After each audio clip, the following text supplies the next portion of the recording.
Listen, all I'm trying to do is get people to understand when you end up on one of my videos, you look like an idiot. Everyone knows you look like an idiot. You know you look like an idiot. Dude, seriously. You are horrible. Go home. And what we're doing is we're showing our kids that if we don't get what we want, we throw a fit. This is a kid's game. You guys are acting like children. Let the kids play.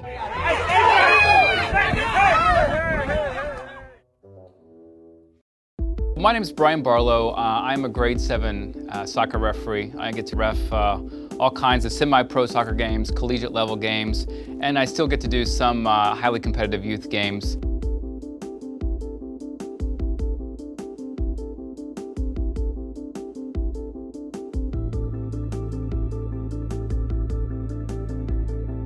I was probably in my 3rd year as a referee, and I was doing a U10 game. And it's a U10 semifinal. And you would have thought, I mean, we were going to celebrate a World Cup victory this day.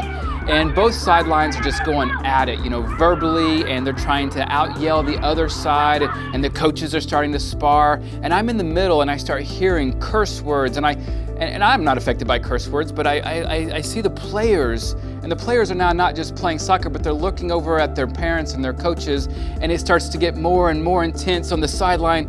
And so I blew the whistle, I looked at everybody, I go, I'm going to abandon the match unless you guys just absolutely decide to be adults and stop yelling at each other. And then someone told me to F off, loudly, and I blew the whistle 3 times. I told the kids, sorry about this, kids, this game's over. I had parents and coaches running after me, yelling me, threatening me. That's when I realized I was either an idiot for becoming a referee or there was a real issue. And I think the answer, I think it's both. Get the kids, get the kids.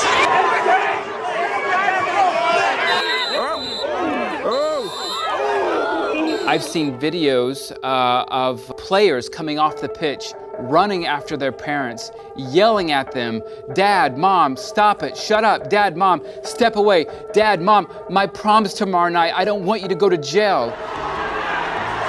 I've witnessed bench-clearing brawls because of the score of a game and the call or non-call in a match. This is happening every single day at every single sporting event that there is in this country. It's an epidemic, it's a disease. I travel the country and I get to witness and be a part of many, many games with a lot of young referees. The younger games in youth sports are literally the most difficult to ref.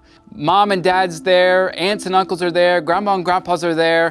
Let's hear it for the home team, the cheaters.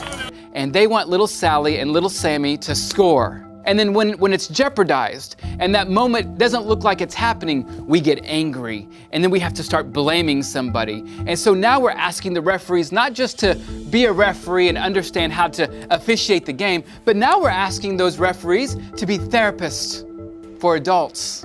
And so we're asking 14, 15, 16, 17-year-old referees to not just blow the whistle, but to say, hey, I need you to calm down. That's asking a lot for a youth referee who's already in a very intimidated environment. And now we have a youth referee who's walking away thinking, I don't need that $15.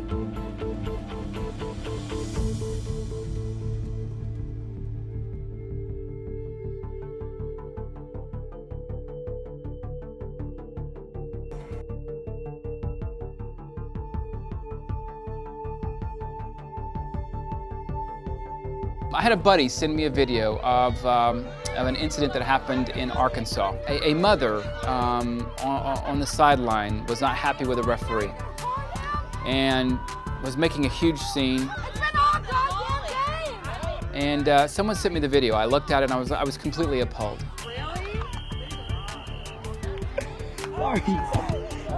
And I posted that video and I said, this is absolutely unnecessary. This video should never happen. These incidents, these scenarios should never happen at a youth sporting event. So if you capture video like this and you send it to me and we post it on our Facebook page, I'm gonna give you $100.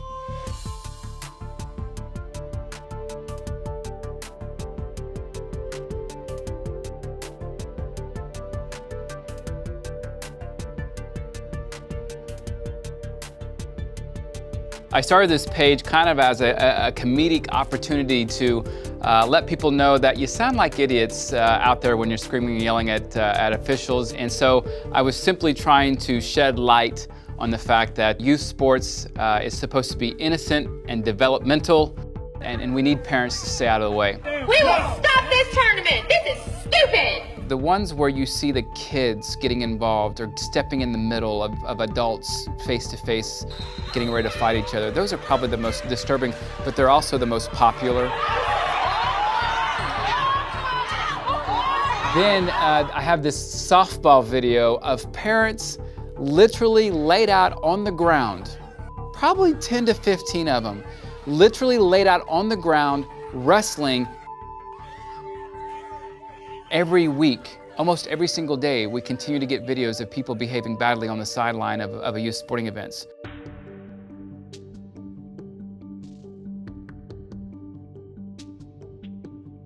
Perfect story. I had a lady out of Springfield, Missouri who was captured on video. We posted her video. Her club kicked her and her player off the team because the video was that bad. She called me first with the legal, hey, you know, I'm gonna sue you and this, that, and the other. And I said, okay, great. You know, let me know if I can help in any other way. And then she called me back crying. And she's like, listen, soccer is our life. I've embarrassed my daughter. Is there any way I can get you to take this video down? I will do anything. I decided, you know, I'm gonna help her. I'm not in this to hurt the kids. And I knew that her kid had been hurt. So I made her an advocate to the site. And she now updates me probably every 4 to 5 weeks about her games, how she is an advocate for officials. She gives officials water after the game. I mean, this lady has done a 180 and proud to have done it. So ultimately, that's what I'm after. I'm after that changed behavior cycle of understanding, first off, youth referees are human. Referees and officials in general are human. We are going to make mistakes, and it's not going to kill you to lose a game, but it does kill the game for you to act like an idiot.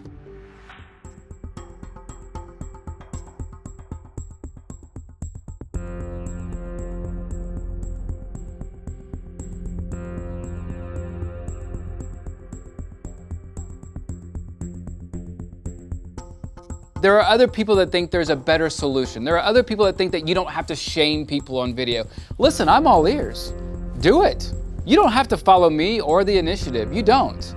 In fact, if you have a better idea, do it. All I care about is what are you doing to hold people accountable when they step onto your competitive playing field? Are you setting an expectation? Are you holding them accountable? And then are you resolving the problem when it happens? And if you are, kudos. I'm your biggest fan.